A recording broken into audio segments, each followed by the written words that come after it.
for 50 years or more, unbelievable. There was one person that we missed. I'm going to ask him to step up here now and get his certificate. We apologize for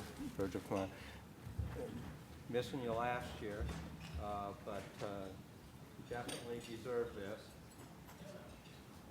And, that's quite an accomplishment. People like you are what make this thing keep going. We love every minute. So thanks.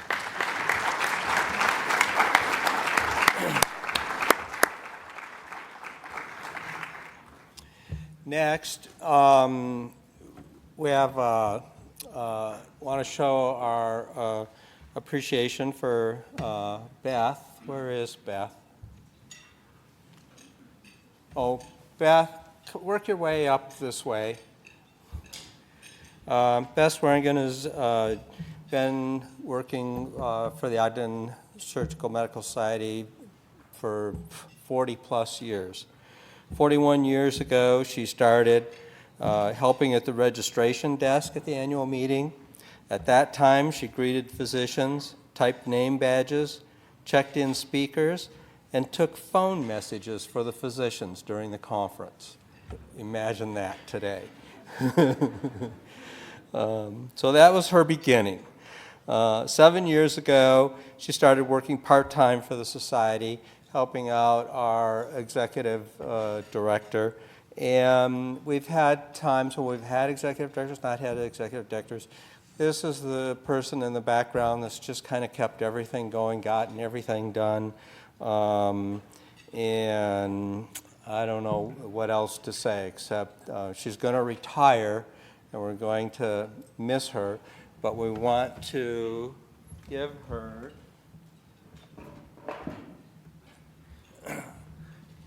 this certificate, which is just a certificate of appreciation. Around the edge, we've got room for people to sign it and leave a little note. We've been hiding it a little bit during the conference so far, so some people have signed it, but we're going to have it back out there at the registration desk. So stop by, leave a little note for Beth, and then we're going to get this glassed over, and that's for you. So that'll be. Do you want to give a speech or anything? Standing over.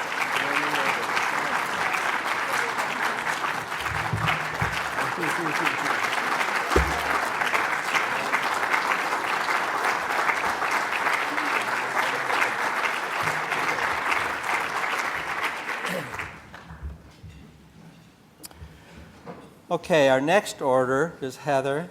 Is going to come up and talk about nominating. Are you just going to do nominating committee, or are you going to do some CME stuff too? Just nominating? Okay, all right. Go ahead.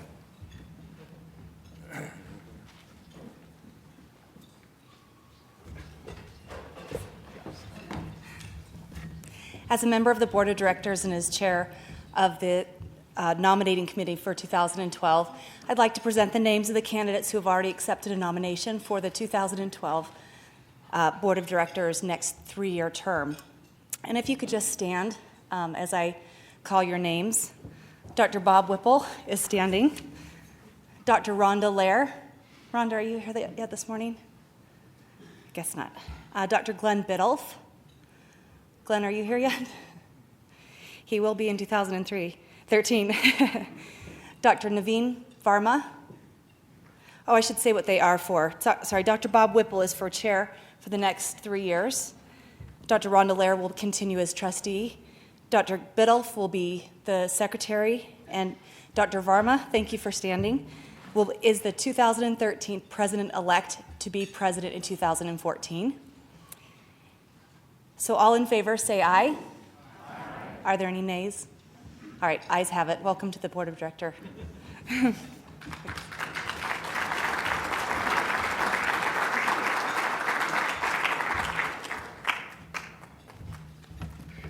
Only the national elections could be that easy. Anyway. Next on the agenda, our treasurer, Frank, where is Frank? Oh, Frank. I'm just going to spend a few minutes going over our finances.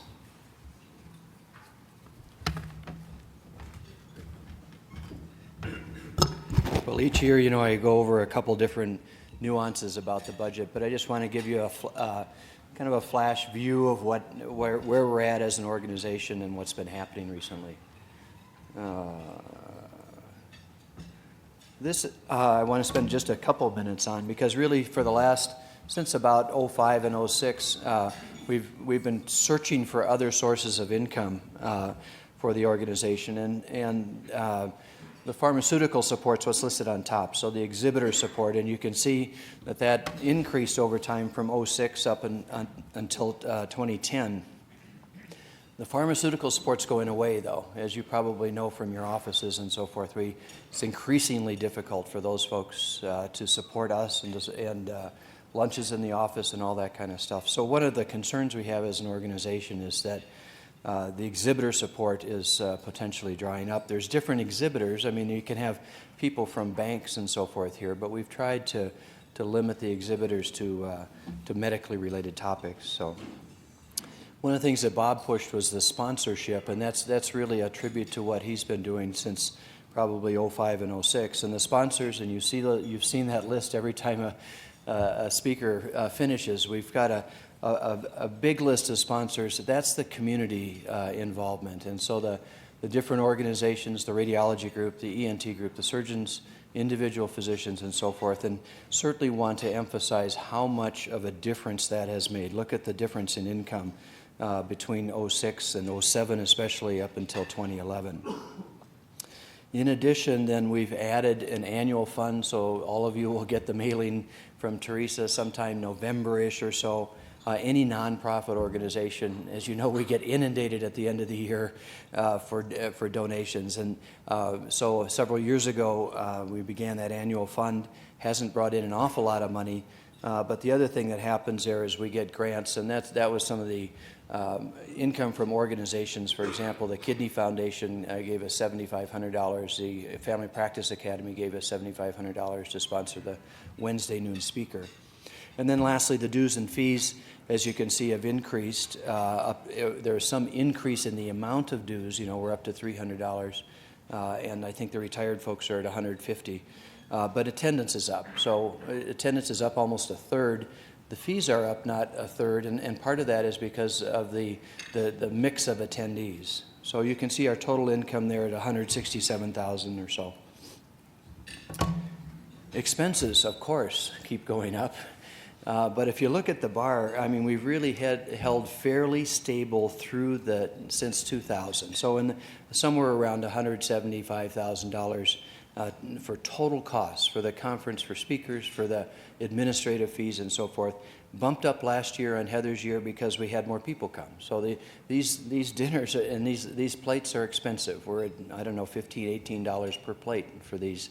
And so the big difference there from 2011 or 2010 to 2011 was the dinners and just the attendees. Another way you can look at this to give you a little guilt trip and encourage you to consider sponsorship is that here's our approximate expenses, per attendee.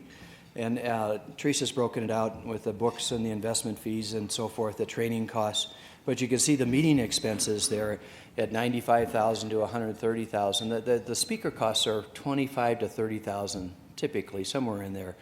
For the year. So the cost for this conference center is $25,000, $28,000 per day for the 3 days of the conference. So that's where a lot of these costs are. So if you divide up by the number of attendees, and you can see we had that big bump last year of over 100 attendees, $625 in 2010 and $500 in 2011. So you know what you spend for the dues, and this is what the organization spends for putting on the conference for you.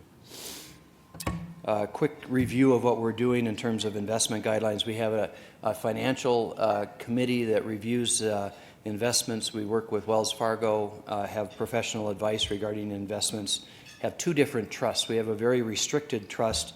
That's the first one listed on top there, more conservative investment. We have lots of limitations on what we can do with that money. We have about $350,000 in that account, and then we have a general trust that we can tap into that's split up with between about 60-40 in terms of equities and so forth. If you look at the returns there, we certainly had a nice bump back in '09, and I think a lot of us did with our retirement accounts, but the last several years there's been an increase, and but it's been minimal. It's been really tough. And if you look at the overall what's happened with that fund, and I've gone over that before, back in the 90s there was a big increase in the fund, and as you know, you could throw money at the stock market and anything and make money in the 90s. And since that time, essentially the last 12 years, and I think most of us with our retirement accounts would look at a similar kind of bar graph like this, that it's just been a wash. So it's been a very difficult time for us, and we really have struggled, and that's part of the reason that we push the sponsorship issue and the other sources of income, is that we're trying as best we can to preserve that this fund. So here's what we've done over the last couple years. So we have a formula in place that allows us a maximum amount that we can withdraw from the fund based on an average of return over the previous 5 years. So I asked Therese to say, well, how much do we actually withdraw from the fund? And these were the fairly close approximate amounts. So we've got the income and the expenses, but then we dipped into the fund these amounts over the last couple years. And I just want to again reiterate with my last slide, just here's our sources of income. You can see where money's coming from, how important it is to have these sponsors, and that's why we keep pushing this stuff. Are there any questions or concerns you have on a financial report? Okay, great.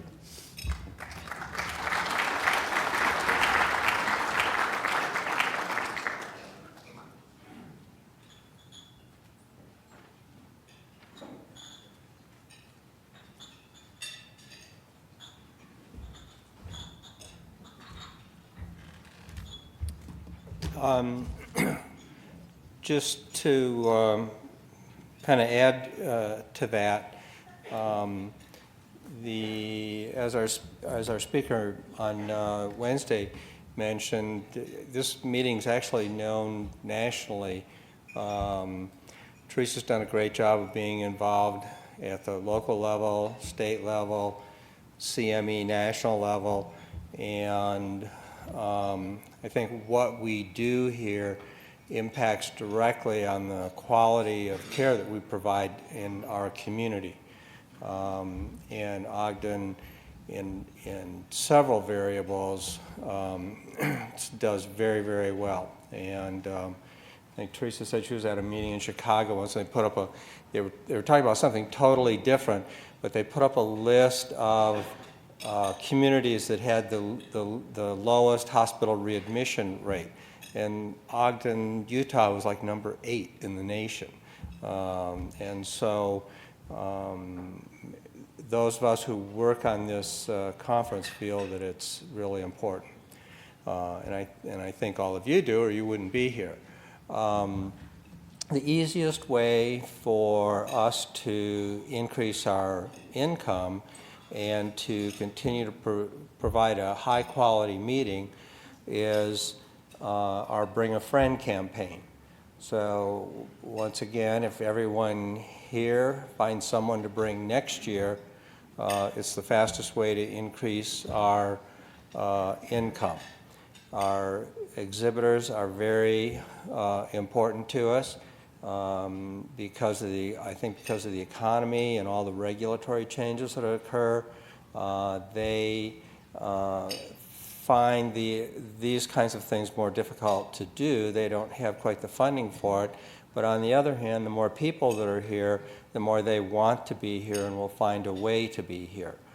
So again, increasing the membership, bringing more people to the meeting, even though the costs go up, we'll get a lot in return for that. The providers in the community and the organizations in the community that have sponsored speakers, they have really made the difference in the last few years, as Frank pointed out. And so if you're in a group of people and you can get your group together and agree to sponsor a speaker, it's about $2,500 for a full sponsorship. That has made a tremendous difference and makes this job a lot easier. But that's probably been the biggest single thing in the last few years that has really made a huge difference to us.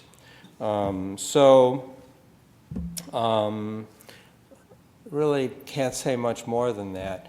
And the other thing is, especially the younger physicians. This organization won't continue to go unless the younger physicians in the community pick up the banner and move with it, and they have been doing that. And that's the deliberate transition we're attempting to make. So, with that, Dr. Budge is going to want to talk a little bit about the history of Ogden Surgical Medical Society and spend a few minutes with us going through some memories and events that have occurred, and I'm going to turn the mic over to him for a few minutes.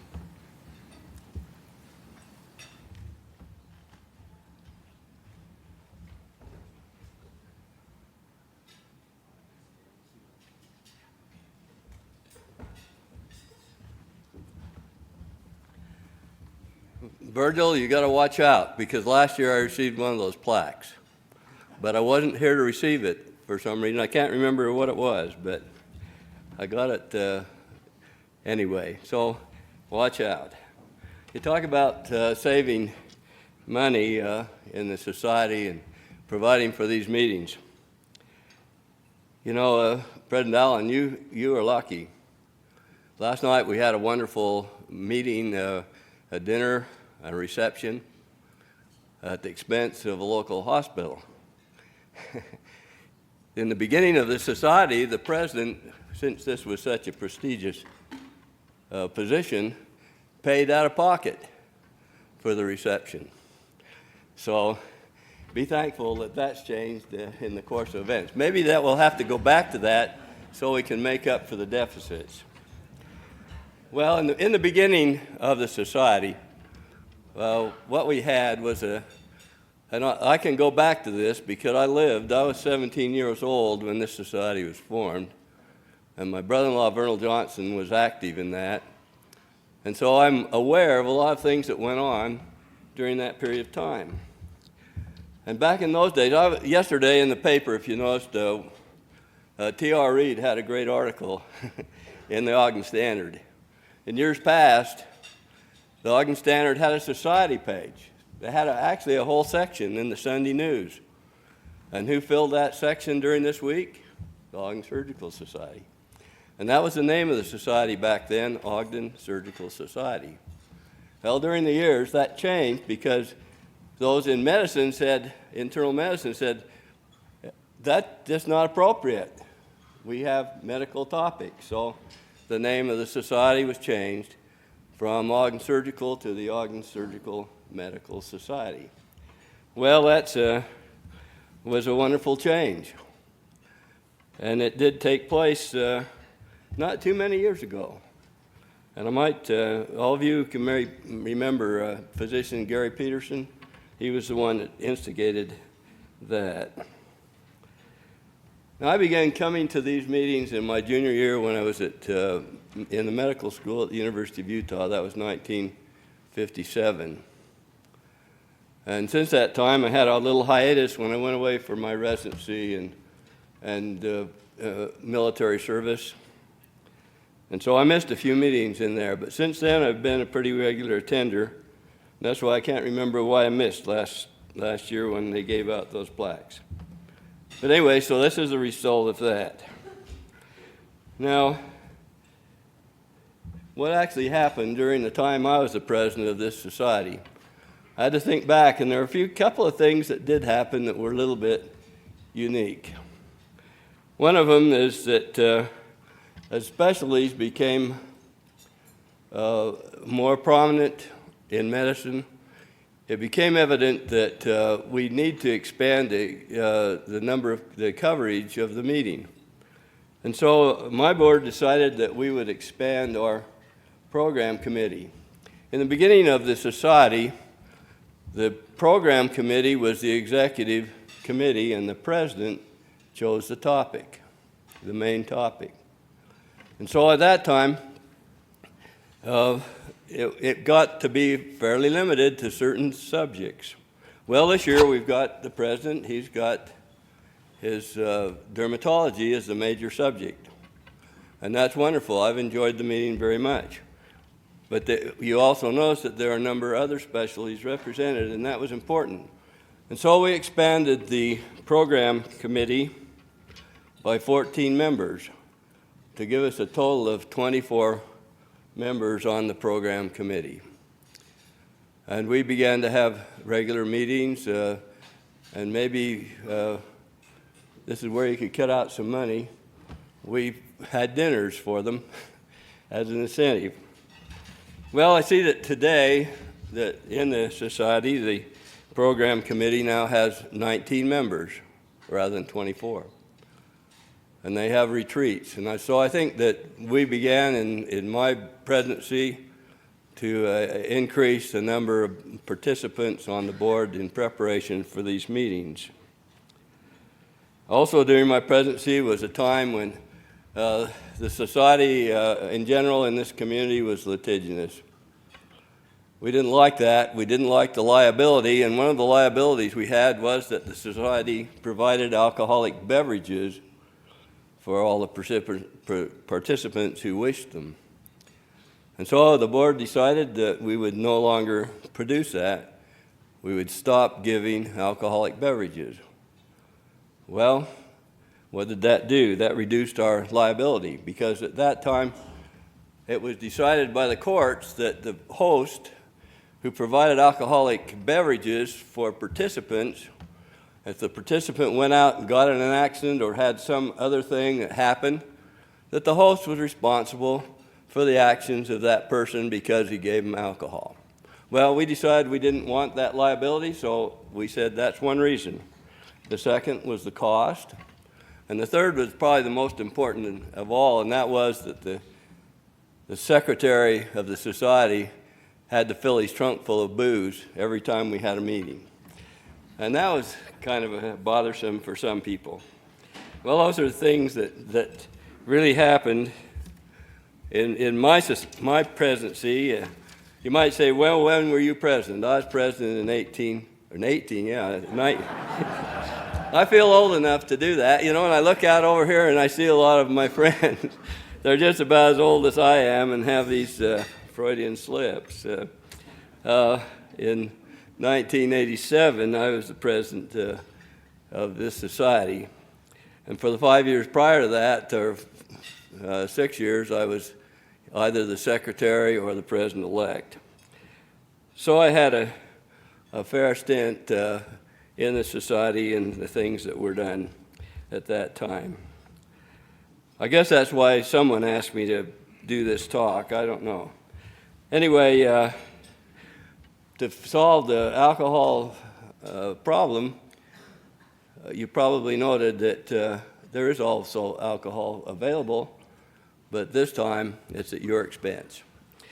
And also the host is usually the facility that hosts the meeting. So that problem was solved, and hopefully that's behind us. It wasn't long after that that the Weber County Medical Society also stopped serving alcohol at the meetings. And that was that we had a few members that liked to imbibe quite a bit, and they were disruptive sometimes. So that was a good thing to have happened. Well, some of you will remember those. Now, I've compared the program of 1987 to this year. In 1987, we had 19 faculty members, and several of them gave 2 or 3 lectures during the course of the meetings. Now, that might be something to consider again, because the stipend that we paid them, I don't know what you pay them now. We paid them a fairly good stipend, and traveling expenses and so forth. But today, I noticed that we have 45 faculty from 19, and we have 6 resident physicians that are presenting at this meeting. This is really quite a departure from what we had. The good thing is that in a faculty today, we have 20 local Ogden area people presenting and 16 from the Salt Lake area. That should cut down on travel expense and per diem, but I don't know what you pay them. Might consider that. It's wonderful to know that we live in a community that has access to the wealth of knowledge that we've heard. That's great to know, and we do have a wonderful medical community, and I hate to see it ruined. Now, in 1987, we only had 2 faculty members from Ogden and 1 from Salt Lake. So that's been a really big change. Of course, the University of Utah plays a big part in that, and their role is a medical facility and training institution, and they've been great. Well, let's like to say it takes a great deal of effort to present a meeting like this. In 1987, we had 40 people listed in the program as assisting with the program. This year, I tried to count, there were 32 listed in your current program. And these individuals work, most of them without remuneration, and many of them are contributors, as you'll note, financially to the society. And that's great that we have that kind of participation. We've always had great participation. We've had great executive directors. We've had, for the most part, we've had great executive secretaries, and we have a good one now, and she keeps us pretty much in line. I think we need to thank all these people that make the meeting possible. Not only those who plan, but those who facilitate and those that contribute financially. So my thanks go out to all you, and I think we should give them all a big hand. How about that?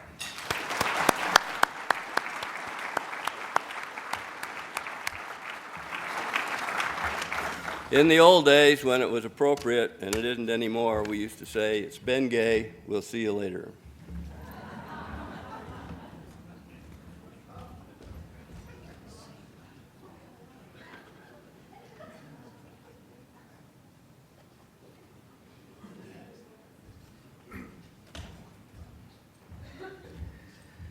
Thank you.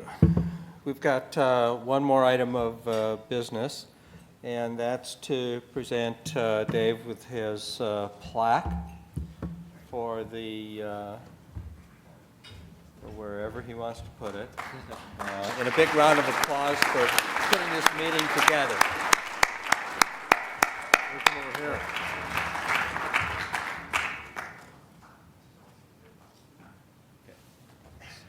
Take the microphone. Okay. Well, thank you. I'd like to thank the board as well. This is, as has already been mentioned, this is an event that doesn't occur in a vacuum.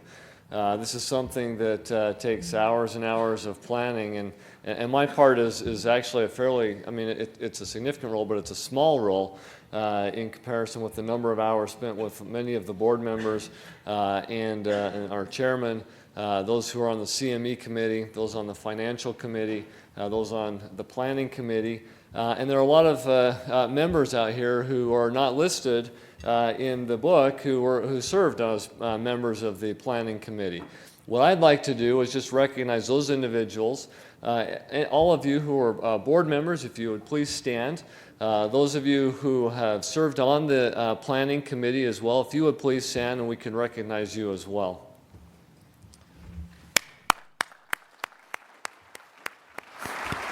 Stu Barlow, you're supposed to stand up. There you go.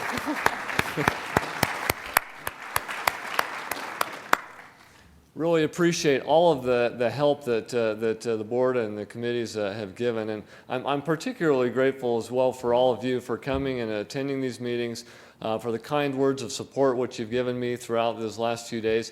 I have to tell you that had the alcohol been available Tuesday night and Wednesday morning, I may have not been able to speak prior to the onset of this meeting. So I appreciate that. I'm also excited about those members who are going to take up the reins, and Dr. Gonzalez will take over for next year, and Dr. Varma as well the following year. I think we've got a good group in store, and plan on continuing this meeting with vigor in the years to come. Thank you.